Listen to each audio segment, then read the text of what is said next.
नमस्कार दोस्तों, भाइयों बहनों, आप सभी का स्वागत है एक बार फिर से इस वीडियो के अंदर।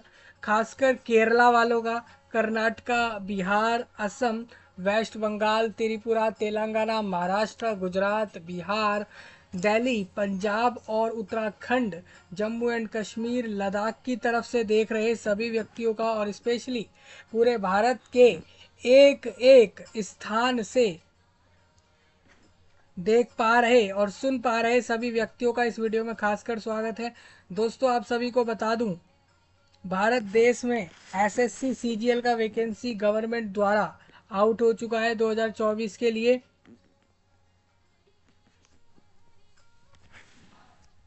जो कि 17,727 पोस्टों पर आउट हुआ है।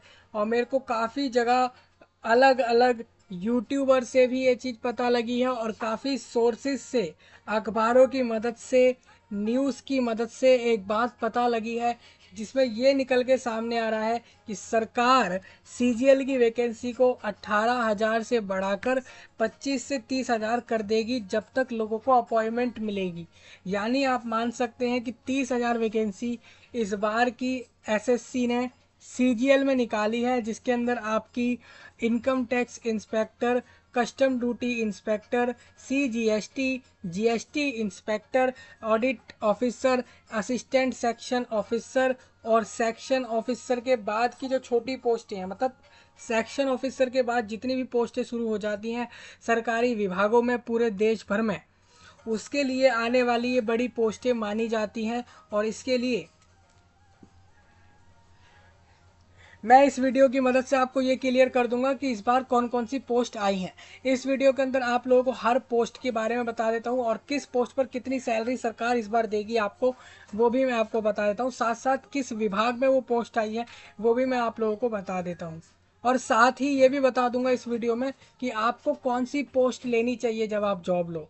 क्योंकि याद रखिए दोस्तों, इन पोस्टों में से कुछ ऐसी पोस्टें हैं जो बहुत ज़्यादा बेहतरीन हैं, क्योंकि उन पोस्टों पर ना कि सिर्फ आपकी एक नॉर्मल जॉब है, बल्कि आपके पास कुछ शक्तियाँ होती हैं, कुछ पावर होती हैं, जो कि एक ऑफिसर को मिलती है सरकारी जॉब पर। ठीक है, और इसके लिए पूरा भारत फॉर्म भर सकता है। भारत का कोई भी व्यक्ति फॉर्म भर सकता है, किसी भी जगह से चाहे तो वो फॉर्म भर सकता है। बस वो इंडिया सिटीजन हो, 18+ एज कर गया हो, उसके पास एक कॉलेज का डिग्री हो, चाहे वो किसी भी कोर्स का होगा, तो फॉर्म भर सकता है। ठीक है।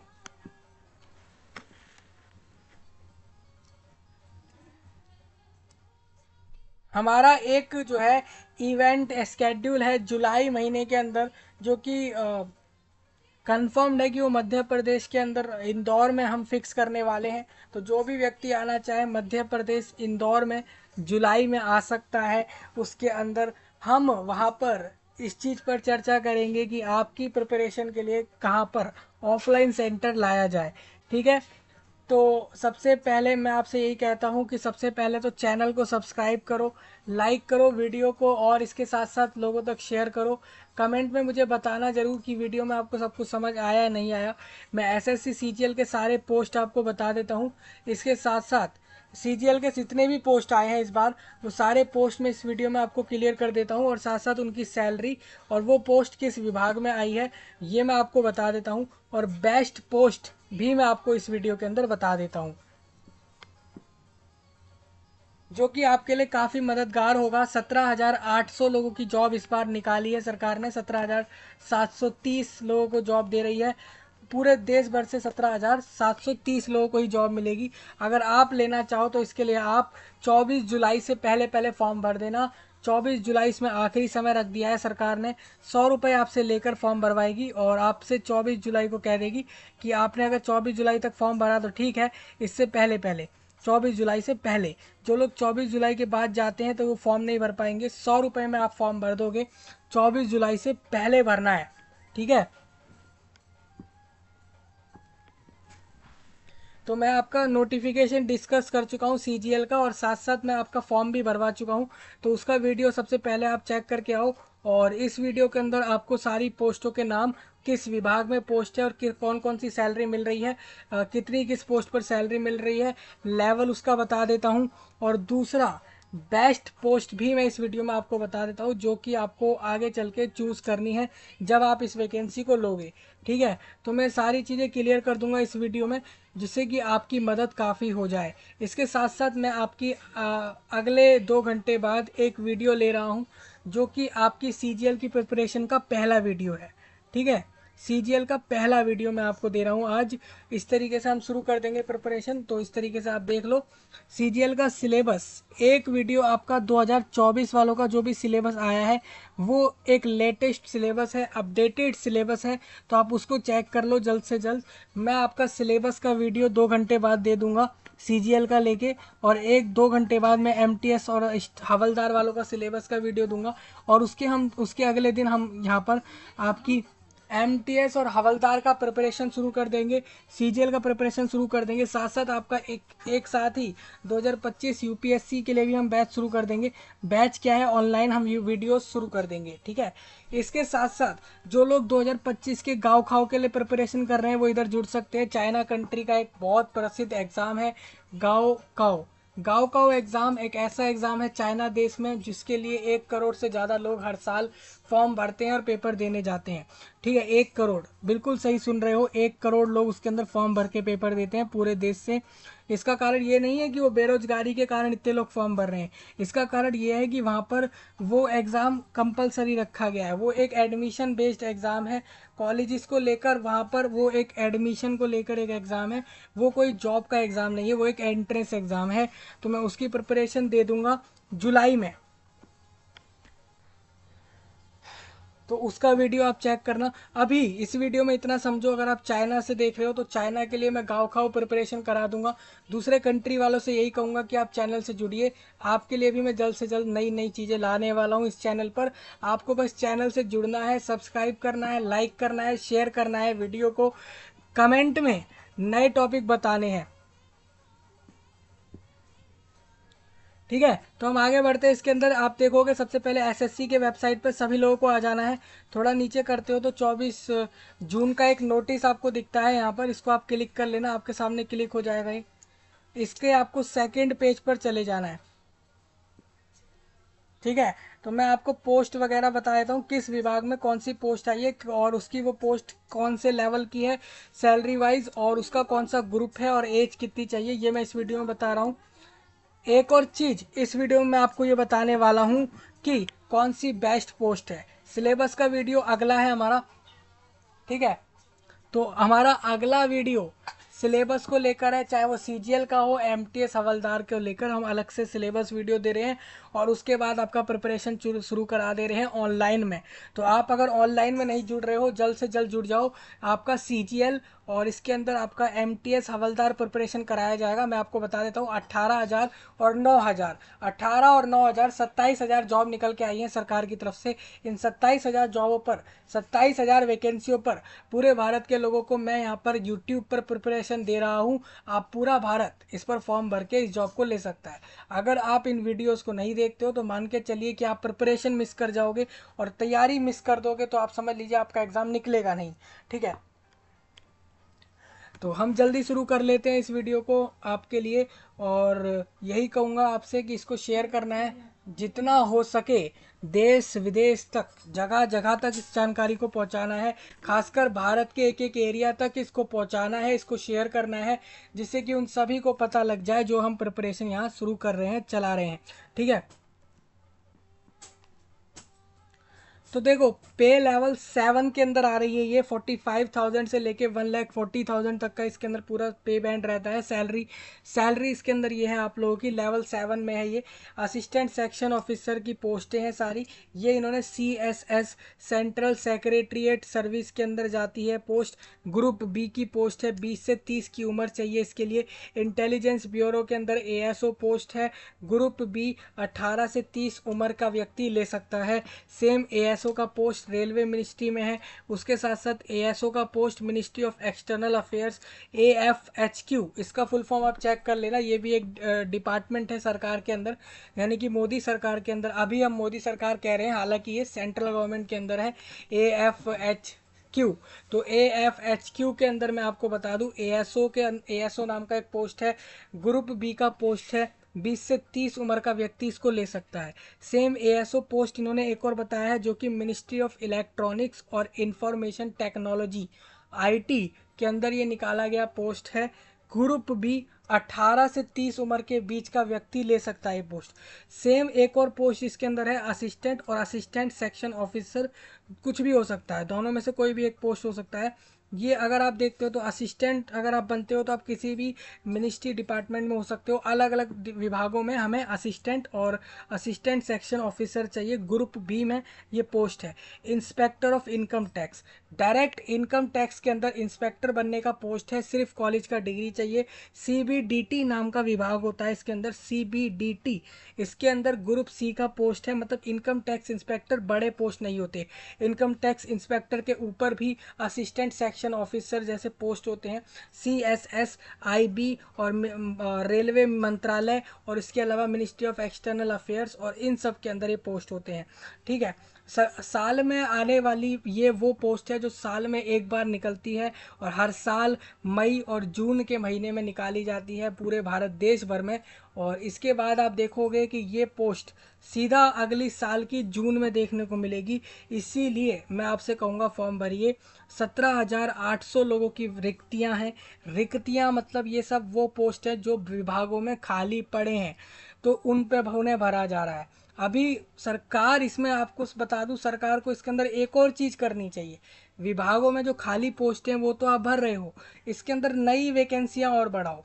जगह अपने विभागों को जगह जगह बनाओ, बढ़ाओ, ब्रांचेस खोल खोल के बढ़ाओ और उस तरीके से लोगों के लिए वैकेंसियां और इंक्रीज करनी चाहिए इन लोगों को।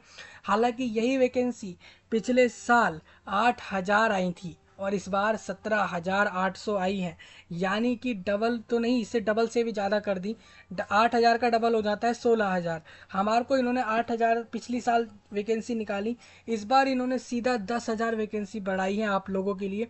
इसमें उसमें भी सरकार की तरफ से ये हमें पता लग रहा है कि ये वैकेंसी सीधा 25,000 पहुँचेंगी, यानी प्लस 5 से 7 हज़ार जॉब और बढ़ेंगी इसके अंदर। सरकार की तरफ से हमें ये चीज़ पता लग रही है। जैसे हमने काफ़ी जगह से न्यूज़ प्लेटफॉर्म पर और काफ़ी अदर रिसोर्सेज पर रीड करा है, तो वहाँ से मेरे को ये जानकारी मिली है आपकी ये वैकेंसी 25,000 प्लस हो जाएंगी। तो आप फॉर्म भर देना, फॉर्म भरने का समय अलग नहीं मिलेगा। मुझे जैसा कि पता लगा आज से 10 दिन पहले रेलवे की तरफ से एक नोटिस आया था जिसमें यह लिखा था कि एएलपी की वैकेंसी 19,000 कर दी हैं, जो कि सबसे पहले 5,000 थी। सोचिए, रेलवे ने फरवरी में फॉर्म भरवाया था 5,000 कहकर कि हमें 5,000 पायलट चाहिए ट्रेन चलाने के लिए पूरे भारत देश में। ये वैकेंसी आई थी इस साल के फरवरी में। 2024 के फरवरी में भारत का रेल मंत्रालय कहता है कि हमें 5,000 से ज़्यादा ट्रेन चलाने के लिए पायलट चाहिए, वो भी असिस्टेंट लोको पायलट। तो उसका पोस्ट आया था और फिर फरवरी मार्च में फॉर्म भरवा लिया। लोगों ने देखा 5,000 पोस्टें बहुत अच्छी पोस्टें, फॉर्म भर देते हैं। उनको नहीं पता था ये वैकेंसी बढ़ेगी। और इसी में क्या हुआ, 10 दिन पहले एक रेलवे की तरफ से नोटिस आया कि वो 5,000 को बढ़ाकर 19,000 कर दिया है। तो सोचिए, रेलवे ने उसको 5,000 से बढ़ाकर सीधा 4 गुना की तरफ ले गया। 19,000 उसको रेल चलाने के लिए, ट्रेन चलाने के लिए पायलट चाहिए 19,000। सोचिए, क्या इतनी ट्रेनें हैं भारत के पास जो 19,000 पायलट उतार रहा है? भाई इससे भी बहुत ज़्यादा है। आप ट्रेनों की तो तुलना ही मत करो, बहुत सारी ट्रेनें हैं भारत देश के पास, उसमें से 19,000 पायलट ले रहा है वो, सिर्फ 19,000 ले रहा है। As compare to population of India, Bharat देश की जनसंख्या 140 करोड़, उसमें से सिर्फ 19,000 लोगों को रेलवे में पायलट का जॉब मिलेगा। ठीक है, उसके लिए फॉर्म भर चुके हैं, अब फॉर्म नहीं खुलेगा। मुझे लग रहा है कि हो सकता है रेलवे इसमें एक बार फॉर्म खोल दे जुलाई महीने में। अगर खोलता है तो, अगर उसने फॉर्म नहीं खोला तो आपका पेपर अगस्त में ले लेगा रेलवे मंत्रालय। ठीक है, तो एएलपी की तैयारी करने वाले सभी विद्यार्थियों या कैंडिडेट से मैं यही कहता हूँ, अगर आप रेलवे के किसी भी एग्ज़ाम की तैयारी कर रहे हो, चैनल से जुड़ जाओ। अगर आप एयरपोर्ट के अंदर जाना चाहते हो, एयरलाइन के अंदर जाना चाहते हो, ट्रांसपोर्ट में जाना चाहते हो, लॉजिस्टिक में जाना चाहते हो, बिजनेस में जाना चाहते हो, प्राइवेट बिजनेस करना चाहते हो, या फिर सरकारी जॉबें लेना चाहते हो, दुनिया के किसी भी एरिया में, सिर्फ चैनल को सब्सक्राइब करो, वीडियो समझ आए तो लाइक करो, दुनिया भर के हर एक एरिया के लोगों तक इस वीडियो को शेयर करो, साथ ही साथ कमेंट में अपने टॉपिक बताते रहो। ठीक है। तो इनकम टैक्स के इंस्पेक्टर का पोस्ट सीबीडीटी में निकाला गया है। उसी के साथ साथ इंस्पेक्टर सेंट्रल एक्साइज ड्यूटी के अंदर सीबीआईसी में निकला है ग्रुप बी। 18 से 30 की उम्र के बीच के लोगों को लिया जाएगा। इंस्पेक्टर प्रिवेंटिव ऑफिसर पोस्ट होता है। इंस्पेक्टर एग्जामिनर का नाम का पोस्ट है ये। इसके साथ साथ assistant enforcement officer, directorate of enforcement और डायरेक्टोरेट ऑफ रेवेन्यू, मतलब कि डायरेक्टोरेट ऑफ एनफोर्समेंट। अब आप समझो, इधर मैं आपको बताता हूँ। अब आप सुनो, एनफोर्समेंट डायरेक्टोरेट, ठीक है, इसी को ये लोग बोल रहे हैं डायरेक्टोरेट ऑफ एनफोर्समेंट, यानी कि आपका ईडी। जो ईडी वाला आपने सुना होगा, न्यूज़ में काफ़ी आता रहता है, ईडी रेड कर रही है, ईडी ईडी आपने कई बार सुना होगा महीने भर के अंदर। तो वो ईडी जो है वो यही है। इसी ईडी में आपको असिस्टेंट एनफोर्समेंट ऑफिसर बनाया जाएगा। ग्रुप बी में 18 से 30 की उम्र के व्यक्तियों को बनाया जाएगा। सीबीआई में ये लोग सब इंस्पेक्टर मांग रहे हैं। इसी तरीके से इंस्पेक्टर मांग रहे हैं ये लोग post, department of post, ministry of communication, मतलब कि जो आपके पोस्ट ऑफिस होते हैं जगह जगह, उसमें इंस्पेक्टर बनने का पोस्ट है। ठीक है, इंस्पेक्टर बनने का। इंस्पेक्टर वो व्यक्ति होता है दोस्तों जिसके कपड़ों पर, जिसकी यूनिफॉर्म पर 3 स्टार लग के मिलते हैं उसको। ठीक है। इसके बाद इंस्पेक्टर आपको नारकोटिक्स कंट्रोल ब्यूरो में भी चाहिए इनको। नारकोटिक्स कंट्रोल ब्यूरो है क्या, ये सेंट्रल ब्यूरो ऑफ नारकोटिक्स इसका पूरा नाम है। और ग्रुप बी का ये पोस्ट है। 18 से 30 की उम्र अगर आपकी है तो उसके बीच वाले लोग इसमें फॉर्म भर सकते हैं।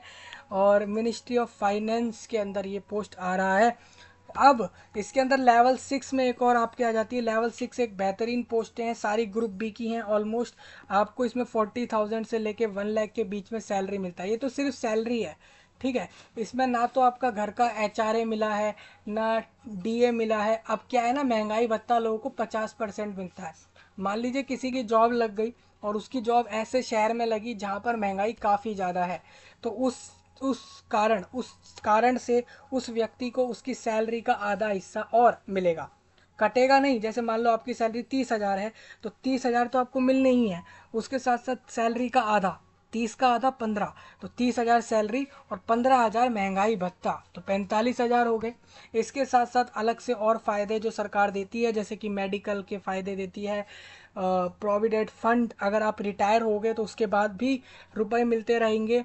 और इसके अलावा बहुत सी चीज़ें आपको मिलती हैं सरकारी पोस्ट पे, बहुत सारे फ़ायदे मिलते हैं। अब मैं आपको गिनाने बैठूं तो उसकी लाइन थोड़ी और बड़ी हो सकती है, तो वो सब हम फिर कभी आपको बताएंगे। अभी आप इतना समझ लीजिए, आप लेवल 6 वाले पोस्ट अगर लेना चाहोगे तो आपको 40,000 से 1 लाख के बीच की सैलरी होगी, यानी लगभग हम मान लेते हैं 60,000 आपको मिले होंगे। 60,000 तो सैलरी है, बाकी डीए एचआरए वगैरह आपका होगा। इसमें कुछ 2-4 पोस्ट ऐसी भी होती हैं जिसमें लोगों को घर तक मिलता है। ठीक है, ये मैं खुद से बनाकर नहीं बोल रहा, एक्चुअल में सरकारी घर मिलता है यहाँ पर कुछ पोस्टों पर। जैसे कि मैं आपको बता देता हूँ, एएसओ पोस्टों पर लोगों को घर मिल जाता है, उसके चांस बढ़ जाते हैं। ग्रुप बी का पोस्ट है, ठीक है। जो आपकी सिविल सर्विस की पोस्ट होती है ग्रुप ए की, उसके बाद ये पोस्टें आती हैं जो कि बड़ी पोस्टें मानी गई हैं भारत देश में सरकारी जॉब में। तो लेवल 6 है, इसके अंदर आप सैलरी रीड कर सकते हो। असिस्टेंट और असिस्टेंट सेक्शन ऑफिसर अलग अलग विभागों में चाहिए। एग्जीक्यूटिव असिस्टेंट चाहिए जो कि सीबीआईसी में चाहिए। Research assistant national human rights commission में। डिविजनल अकाउंटेंट चाहिए, मतलब डिविजनल अकाउंटेंट मैं आपको बताता हूँ क्या होता है। जैसे कि आपका जो controller and audit general of India होता है ना, office is under CA&AG। CAG हम लोग इसको कई बार कहते हैं, आप कई बार दूसरे यूट्यूब वाले लोगों से सुन रहे होंगे इस शब्द को। CAG, CAG, CAG ये होता क्या है, controller and audit general of India, ठीक है, ये इसका नाम है। और इसमें क्या होता है, देश भर के अलग अलग एरियाओं में इनके ऑफिस खुले हुए हैं, वहाँ पर इनको चाहिए होता है अकाउंटेंट। डिविजनल अकाउंटेंट मतलब उस डिवीज़न में, आपने एरियाओं को सुना होगा, सर्कल, डिवीज़न और सेक्टर कहा जाता है, या सिटी कह दिया जाता है। उसी तरीके से डिविजनल अकाउंटेंट है, इसका मतलब ये है कि उस एरिया के अंदर, उस जहाँ पर वो ऑफिस है C&AG का, उसके वहाँ पर ये लोग लेते हैं अकाउंटेंट को। ठीक है, अकाउंटेंट मतलब वो सारा लेखा जोखा संभालेगा, सारा हिसाब किताब उसको संभालना है उस पूरे डिवीज़न में, पूरे एरिया में।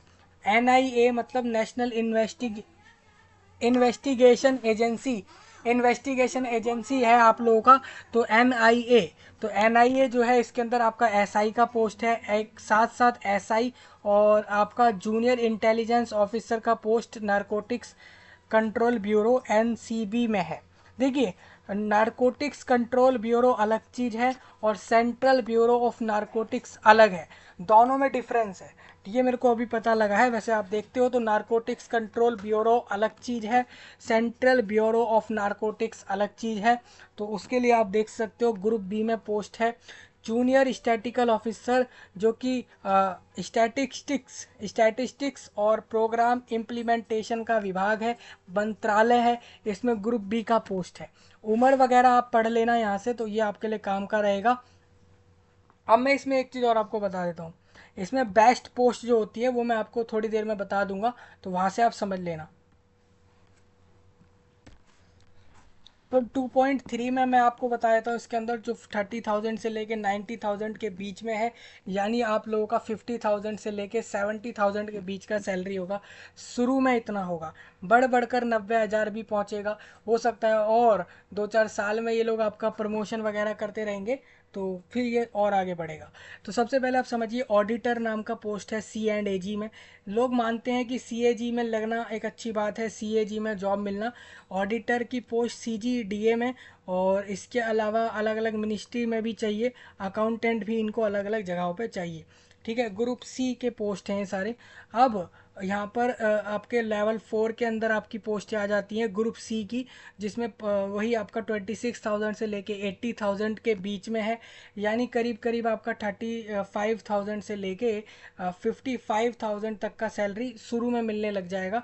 इतना आप मान सकते हैं, मतलब आपका 40,000 से शुरू होगा और 60,000 65,000 तक का शुरू में मिलेगा। ये पोस्टल असिस्टेंट और शॉर्टिंग असिस्टेंट इनको चाहिए, जो कि ग्रुप C के अंदर ये लोग पोस्ट इसको मानते हैं।